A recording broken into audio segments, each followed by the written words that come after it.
Mais un petit peu plus loin, avant les jeux, ça dit l'Éternel vit que la méchanceté des hommes était grande sur la terre et que toutes les pensées de leur cœur se portaient chaque jour uniquement vers le mal. Chaque jour. La pensée du cœur humain, le cœur humain sans Dieu pense chaque jour, chaque seconde au mal. C'est inné dans l'homme. C'est une problématique que l'homme, dans le fond, s'est infligée lui-même au travers d'Adam et Ève. Et ça continue. Et vous le voyez, hein? Vous n'êtes pas sans connaissance de ce qui se passe dans le monde. C'est encore pareil. Mais gloire à Dieu, malgré cela, le don de Dieu, même c'est une générosité excessive, ça. C'est une générosité démesurée, extravagante, souveraine d'un Père qu'on a vu dans la lettre, qu'on a entendu plutôt dans la lettre, que le Père, depuis toute éternité, avait un plan de générosité, un don démesuré. C'est démesuré, c'est extravagant, ça. Personne de nous autres n'aurait pensé à une affaire de même. Donner son Fils, battu, mort, crucifié. C'est incompréhensible, mais c'était le plan de Dieu. Dieu est inexplicable, mais le résultat, c'est qu'on a accès à la vie éternelle. Vous savez, c'est quoi la générosité? Savez-vous, c'est quoi être généreux? Comme Dieu. La générosité, c'est la qualité de quelqu'un, de son action qui se montre bienveillant, clément, indulgent, magnanime. Une grandeur d'âme. Avoir de la générosité, de ne pas profiter de ses avantages. Philippiens 2, Jésus n'a pas regardé à ne pas arracher d'être égal avec Dieu, mais il s'est humilié lui-même, se rendant obéissant jusqu'à la mort de la croix. C'est ça la générosité. Une générosité d'âme. Une disposition à donner avec libéralité. Quel est le contraire de la générosité ou du don? Pensez à Séraphin. Hein? Séraphin, il était comment? En bon québécois, il était cheap, mais c'est plus que cheap. Il était avare, l'avarice. Il y a Scrooge aussi, le Scrooge qu'on voit dans le temps des fêtes. Là. Comment? Le grincheux en français, merci pour les traductions. Scrooge en anglais, les grincheux. L'avarice, la cupidité, l'égoïsme, l'égocentrisme, le narcissisme, le nombrilisme. Ça, c'est la nature de l'homme sans Dieu. Vous savez, malheureusement, les statistiques, des fois, ne sont pas le fun. Mais vous savez que les Québécois sont toujours les moins généreux de tous les Canadiens? Saviez-vous ça? À notre grande honte. Selon une nouvelle étude publiée par l'Institut Fraser. Comment connaissent Fraser? Ah ouais, Fraser. Anne Fraser nous attaque. Buzzers. Un organisme indépendant. L'étude dit: il mesure les dons des organismes de présence enregistrés relevés dans les déclarations de revenus des particuliers des 10 provinces, des 3 territoires canadiens, dans 50 États américains et à Washington, D.C. Et ça dit ceci dans le rapport: pour la 15e année consécutive, le Québec se classe au dernier rang des provinces canadiennes selon l'indice de générosité des dons de bienfaisance privés établi par l'Institut Fraser. Aïe aïe. Lorsque l'on compare l'ensemble des 64 territoires nord-américains, selon l'indice de générosité, le Québec se classe au 59e rang. L'Utah, qui est une contrée mormone, secte, est plus généreuse de tous les États-Unis. C'est curieux quand même. Connaissez-vous l'expression « dans mon livre à moi » ? Dans mon livre à moi. Dans mon livre à moi. C'est Méo, ça, qui dit ça? Comment? Stan, c'est ça, Stan. Je disais Méo. Stan, dans mon livre à moi, dans mon livre à moi. Et ça, dans le fond, il disait ça cette semaine. Il y avait des discours, il y avait des émissions sur la générosité. On parle du don de Dieu, on parle de la générosité du Père. Et en même temps, on se regarde, on dit: est-ce qu'on est à l'image du Père, nous autres, dans le fond? Et là, il disait ça dans mon livre à moi. Et là, il expliquait dans le fond cette citation-là, ce que ça veut dire dans le fond, ça. Combien il utilise cette expression? Moi, je n'ai jamais utilisé cette expression-là. Non, je ne le fais pas vous-même. Mais dans le fond, ce qu'il disait, la personne, c'est que ça reflète en réalité, ça dit ceci: à la lumière de mes propres expériences, souvent négatives, j'adopte et j'inscris dans le livre de ma conscience certaines choses. Et quand il arrive quelque chose, dans mon livre à moi, c'est comme ça que ça marche. Mais, et souvent, on veut imposer aux autres, dans mon livre à moi. Mais vous savez, nous, on est des gens du livre. Un livre. Ce n'est pas le livre au pasteur, ce n'est pas le livre à une brebis, c'est le livre de Dieu. C'est la parole de Dieu. Dans ce livre, dans cette écriture, on retrouve ce qu'on a mentionné tantôt, car Dieu a tant aimé le monde qu'il a donné. Il y a un autre. Vous savez, le temps arrange les choses. Hein? On dit ça souvent. Le temps arrange les affaires. Le temps va arranger les choses. Mais vous savez, à Genèse 6,5, ça dit, le cœur des hommes se tournait chaque jour vers le mal. Là, Dieu a envoyé le déluge. Fait qu'il a réglé le problème. Après le déluge, tout était correct. Et aujourd'hui, ça va bien. 3200 ans plus tard, après la création, dans Isaïe 59, ça dit ceci. Non, la main de l'Éternel n'est pas trop courte pour sauver, ni son oreille trop dure pour entendre. Alors, est-ce que Dieu a une problématique avec lui? Sa main, est-tu correcte? Son oreille, est-tu correcte? Non. Mais ce sont vos crimes qui mettent une séparation entre vous et votre Dieu. Ce sont vos péchés qui vous cachent sa face et l'empêchent de vous écouter. Est-ce que le temps a arrangé les choses depuis la création? Pensez-vous que le temps va arranger les choses? Ce n'est pas le temps qui va arranger les choses. Ce n'est pas dans nos livres qu'on a fouillé la raison. Éphésiens 2 nous dit, mais Dieu qui est riche, Dieu est riche en miséricorde à cause du grand amour dont il nous a aimés. Nous qui étions morts par nos offenses, nous a rendus à la vie avec Christ. C'est par grâce qu'on est sauvés. C'est encore le don. C'est un don. C'est par grâce. Il nous a ressuscités ensemble, nous a fait asseoir ensemble dans les lieux célestes. En Jésus-Christ, afin de montrer dans les siècles à venir l'infinie richesse de sa grâce. Par quoi? Par sa colère? Par sa bonté. Sa bonté. Envers nous en Jésus-Christ. C'est par la grâce que vous êtes sauvés. Par le moyen de la... Et ça ne vient pas de vous, ça ne vient pas de nous autres. Il faut aller le chercher. Et dans le fond, le don de Dieu appelle au don de l'homme. Dans le fond, c'est ces petits bouts de phrases-là que je retenais quand je méditais là-dessus. C'est bien beau le don de Dieu, mais le don de Dieu appelle au don de l'homme. Au don de sa personne. Au don de sa consécration. Verset 10 dans Éphésiens 2, « Car nous sommes son ouvrage, son poème ayant été créé en Jésus-Christ pour des bonnes œuvres que Dieu a préparées d'avance, afin que nous qu'on pratique ces bonnes œuvres. » C'est ça le retour de don qu'on donne à Dieu. À l'exemple des disciples, on panique un peu lorsqu'on ne maîtrise pas des situations. Qui ne panique pas devant une situation? Vous n'avez pas les mains. Mais les disciples aussi, à un moment donné, il y avait une tempête sur le lac, puis là, ils ont paniqué. Les flots, et lui, il dormait. Jésus dort, des fois, comme les disciples. Et là, ils ont paniqué. « Hey, Jésus, réveille-toi, faites quoi? » Et il s'est réveillé, il a dit « Wow, wow, wow! » Il a menacé le vent, la tempête, puis bang, tout a arrêté. Chou! Et là, les disciples, ils ont dit, pourtant, il avait vu des miracles, pourtant, il avait vu Jésus, la puissance du Fils de Dieu, se manifester. Il l'avait vu, il le savait. Mais là, dans le bateau, à cause de ça, ils se sont dit, coudonc, je le dis en québécois, là, c'est qui, lui?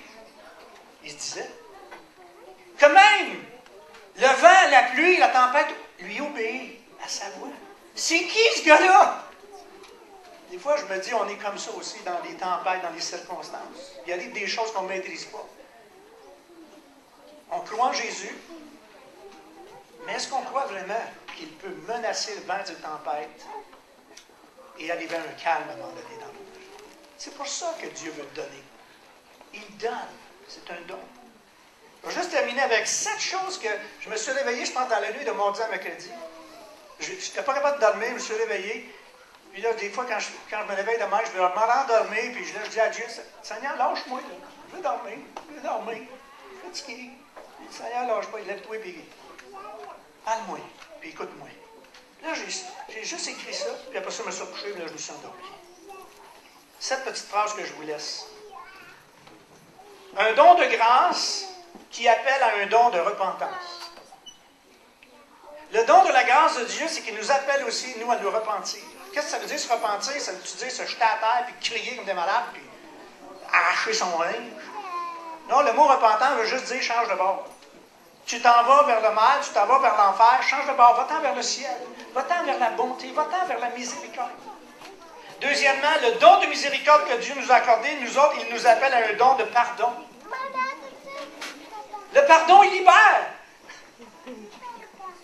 Dieu a dit, si vous ne pardonnez pas aux hommes, vous ne serez jamais pardonnés.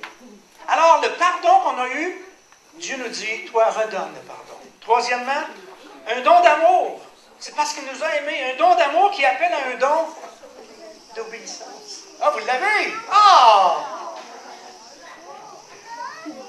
Tu sais, vaut mieux obéir par amour. Hein? Obéir, oui, j'avais appris ça il y a bien longtemps dans une shop, dans une compagnie. Quand le boss est obligé de te dire, c'est moi le boss! C'est parce qu'il n'est pas boss. Quand le boss est obligé de crier, c'est parce qu'il n'a pas réussi à faire sa marque. Mais dans l'amour, un patron qui aime, dit, hey, pourrais-tu me faire ça? Oui, boss. Oui, boss. Parce que tu as manifesté de l'amour, alors tu appelles à un don d'obéissance. J'obéis. Un don de puissance. Qui ne connaît pas la puissance de Dieu? Le film est sorti cette semaine, Exode. Là, ça nous rappelle les exploits d'Égypte. Le monde, ils savent que Dieu il a fait des choses incroyables. Un don de puissance. Mais ça appelle à un don de foi. Ça prend la foi.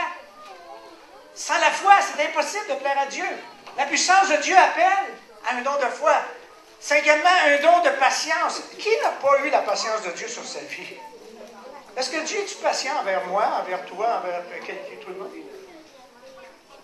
Le don de patience qui appelle à un don de persévérance. Tu n'as pas réussi. Tu n'es pas arrivé au bout. Persévère. Persévère. Lâche pas. Dieu n'a pas lâché avec toi, tu sais. Des fois, ça a pris du temps avant que Dieu t'accroche. Hein? C'est comme le jeune homme qui rentrait, puis Dieu était tout le temps sur son dos. Il savait que Dieu était sur son dos.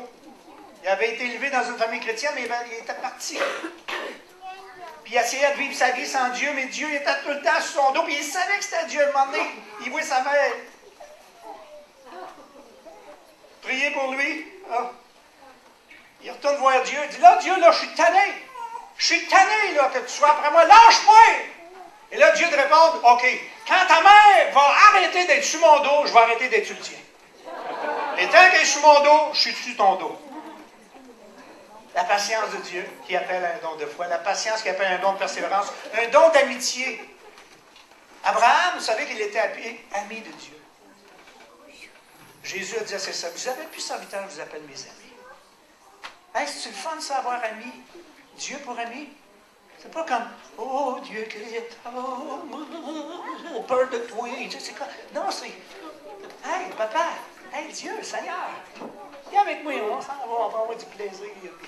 Et Dieu, ça dit, Jésus dit, soyez comme des enfants, parce qu'on a un don d'amitié qui appelle un don de confiance. On peut avoir confiance. Si vous avez été déçus dans vos confiances avec vos pères, vos mères, mais on dit que Dieu ne vous a jamais déçu.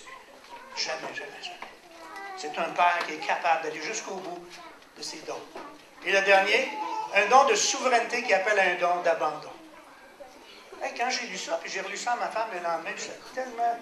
J'ai dit, wow, c'est toi ce Dieu? Tu as donné la grâce, la miséricorde, l'amour, la puissance, la patience, l'amitié, la souveraineté, mais ce que tu me demandes à moi, c'est de changer de chemin, de choisir ton chemin, de pardonner, d'obéir, d'avoir la foi, de persévérer, d'avoir confiance. Et d'être toujours dans un état d'abandon. Une dernière phrase d'Oswald Chambers. Justement, ma femme lisait un livre, elle m'a dit ça cette semaine. Hey, ça donne bien, ça. La petite citation, Jacinthe. OK. D'Oswald Chambers.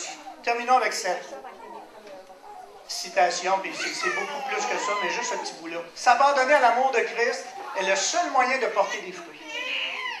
La sainteté personnelle peut facilement devenir du pharisianisme sanctifié, mais l'abandon à l'amour de Dieu laissera toujours l'empreinte de la sainteté et de la puissance de Dieu. Vous avez la relais 2-3 fois pour la compléter. Oui? D'accord.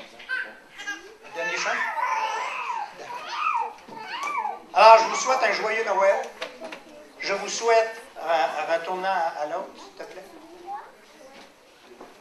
Je vous souhaite de trouver le chemin de Dieu. Je vous souhaite le pardon de Dieu. Je vous souhaite que vous soyez capable d'obéir. Je vous souhaite que votre foi augmente. Je vous souhaite que vous persévériez. Je vous souhaite que votre confiance en Dieu grandisse Et je vous souhaite que vous puissiez trouver comment vous abandonner en Dieu. La parole de Dieu dit que lui ne nous abandonnera jamais. Jésus a dit, je suis avec vous tous les jours, jusqu'à la fin. Jamais je ne vous abandonnerai. Qui n'a pas besoin de quelqu'un comme ça dans sa vie? Moi, ça fait 37 ans, j'en ai encore besoin. J'en aurai encore besoin demain, j'en aurai besoin la semaine prochaine. Si nous souhaitons un joyeux Noël, souhaitons-nous toutes ces choses aussi pour la fin de l'année, pour recommencer l'année remplie de foi, de persévérance, d'amour, etc. Amen. Soyez bénis. Oui? Amen. J'avais juste un chant dans la tête pendant que tu parlais, puis c'est un chant, pas de Noël, un chant super joyeux. Puis je pense que ça, Noël, on ne s'arrête pas à la naissance, mais j'avais vraiment beaucoup qu'on chante la bonté de Dieu, tu es bon. Puis tous les enfants, là, s'ils veulent venir ici, il y a de l'espace là, pour venir chanter, venir danser. Ah oui, les enfants, on s'en vient tout de suite. Ah oui. Juste qu'on finisse ça sur une note joyeuse, une note de party. Si vous n'êtes pas habitués, soyez pas gênés, vous pouvez taper des mains. Venez-vous-en, les amis. Anthony, tu peux me passer la... Puis, quand vous venez ici, parce qu'après ça, il va y avoir des cadeaux, là. Ah oui, si vous êtes ici, vous avez votre cadeau. Si vous n'êtes pas ici, vous n'avez pas votre cadeau, là. Fait que vous allez danser, puis après ça, on va sortir les cadeaux. Je veux le proclamer du sommet des montagnes. Ta grâce est sans limite, ta bonté sans limite, ta tendresse m'envahit, ta bonté me poursuit, ton amour m'émerveille. Et je chante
les cadeaux peuvent s'en venir, là. Je te donne du micro.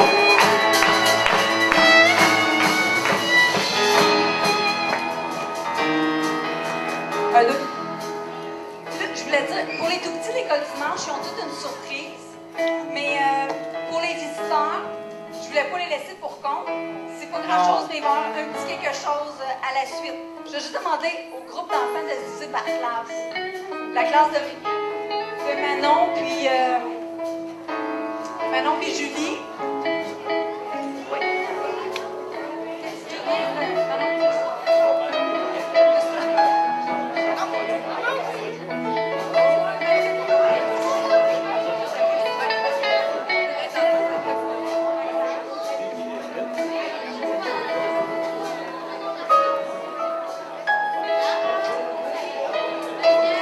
Allez, venez. Mettez-vous par vos classes. Vite, vite, vite. Non, ça sent bien.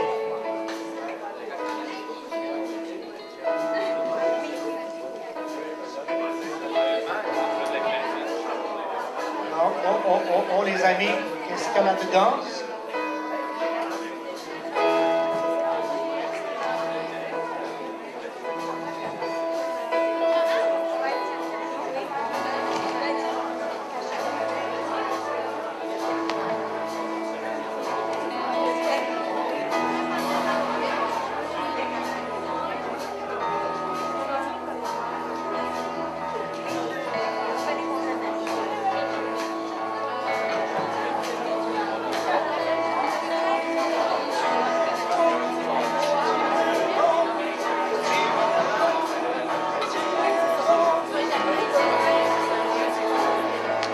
Oh, et la distribution a commencé.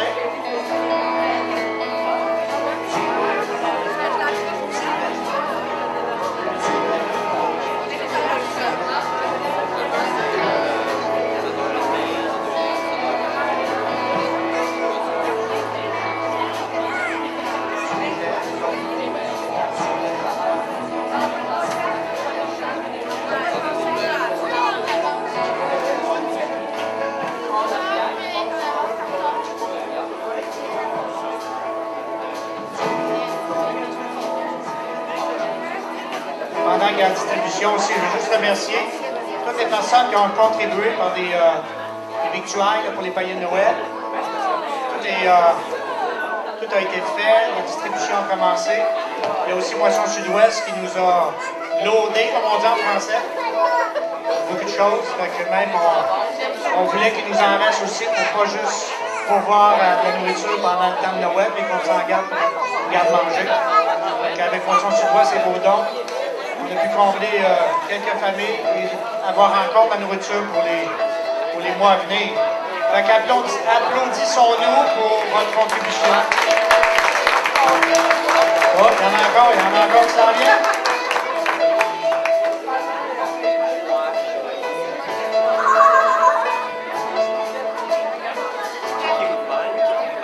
Moi, c'est fou, là, mais si je vois les cadeaux, là, les filles ont vraiment travaillé Ah oui? fort. C'est Ah, cool. bravo! Vraiment. Ils sont gâtés, les petits filles.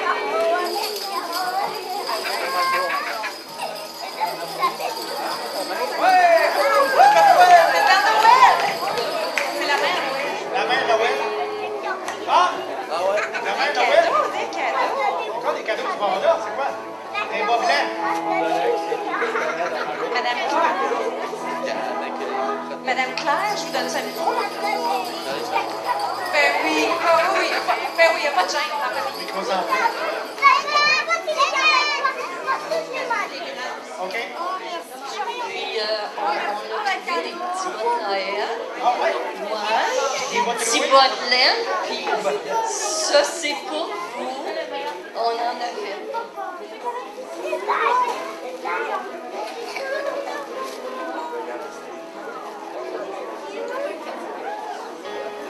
Ça, c'est avec amour de tout le monde.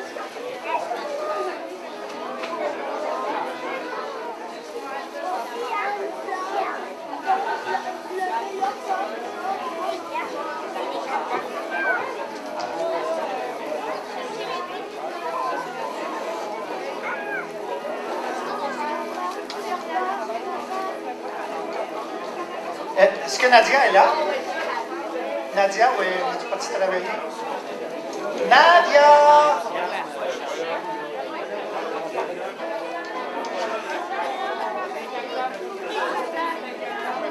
Elle est partie. Je veux juste vous dire que le petit bas de Noël, c'est de la part de tous ceux qui ont contribué, tous ceux qui fréquentent l'Église. Et puis, il y a une enveloppe aussi qui vient du comité des anciens puis du comité d'administration. Non, c'est une enveloppe jaune or.